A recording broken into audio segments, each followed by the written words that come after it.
watching Let's Chat.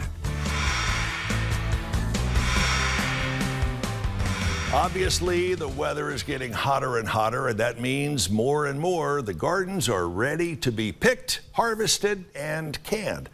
The first part of that's easy. Doing the canning part, maybe not so much. So we turn to June Pewitt. June is the extension agent here for the UT office. June, first of all, good to see you. You too. Lately, we have seen a huge resurgence in home canning, but the supplies have been kind of hard to come by. They are. They're a little bit better this year, but you still have to be careful.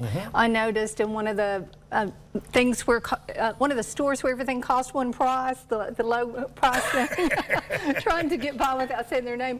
Sure. They were selling these lids and like 10 for $1, and I Really? got them out and compared it.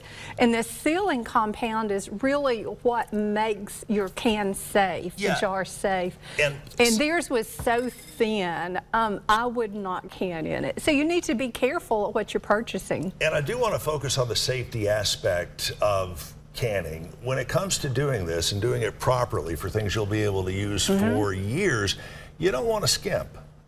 Right. And when you say things you use, your food should only be stored for 1 year, but your equipment you can use for years and years and years. Like this good old pressure canner, you know, this thing's been around for, many, many moons here. What do you look for when you're buying a pressure canner? What are two of the key elements you need to keep in mind? Well, probably the type of gauge, and this is a weighted gauge, and these things sit on the top and it jiggles like a pressure cooker, or there's a dial gauge that has numbers on it that will tell you when it gets up to 5 or 10 or 15 pounds pressure, and your recipe tells you which one you should do.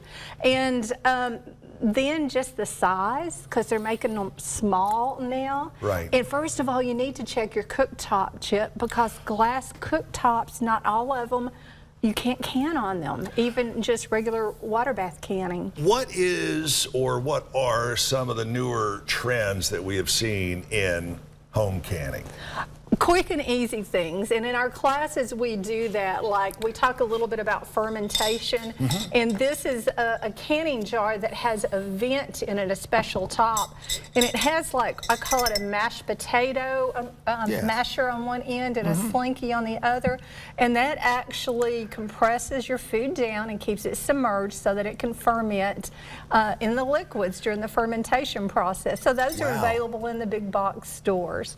And then things like instant pectin is so popular. And Chip, everybody that comes to our canning classes or our freezing classes gets to make a jar of homemade freezer jam to take home with them. Yes.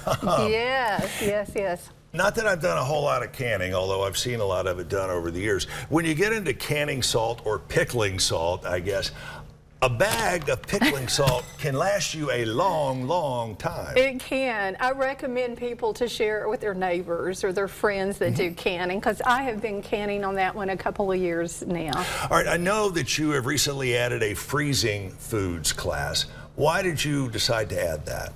Because there's so much involved in freezing, and let's face it, most of us probably don't want to go out and buy a canner after they come to my class, but we all can freeze more efficiently.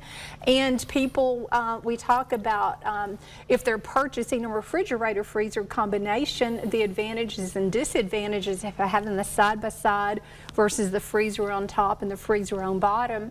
And then we talk about buying a standalone freezer. Right. And I know, and I hate to sound like a sexist on this, but guys, let's face it, if you're a guy, most of us aren't going to go to all this trouble. You think I can throw it in a freezer bag and maybe put that bag in another bag and then call it good. But that's not the way to do it. No. All right. Chip, we have a lot of men take our classes too. Good. Maybe I'll be one of them one of these days. The canning and freezing classes are coming up June 25th, the 28th, and July 26th. August 2nd and 9th. So you got a handful of these to choose from. We do, and on Saturdays in the evening and during the day. It's perfect. They want to help, and I mean, they do a great job, and like the old saying goes, you can finally learn how to do this like your grandmother or great-grandmother used to do it. June, good to see you as always.